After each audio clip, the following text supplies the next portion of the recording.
ها؟ بقول لك ايه؟ في المشمش. ايوه صح، في المشمش. ايه يعني معناها في المشمش يعني؟ ايوه ليها قصة دي يا ابو احمد. ايه قصتها؟ صلى على النبي. عليه الصلاة والسلام. واحد كان فاتح له محل زي عمك محمود كده ومقعد بتاع الكاشير كده وحاطط قدام منه ايه المشمش، كل ما يبيع له بيعه يتلفها له واحده ياكلها ويرمي ايه المعصر الزباله. الراجل مش عايز يخسر محمود ومش عايزه ياكل، ده كل يوم بياكل له 40 واحده.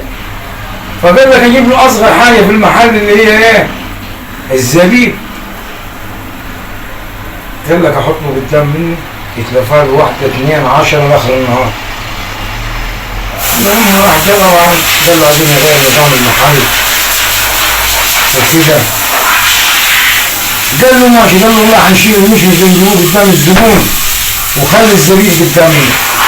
الراجل قال له تمام. اول ما جاب عن باع لوحده خمره راح خالد بيده خلبه كده ورماها في حكمه.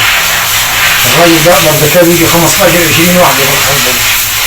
انا هنبه عليها.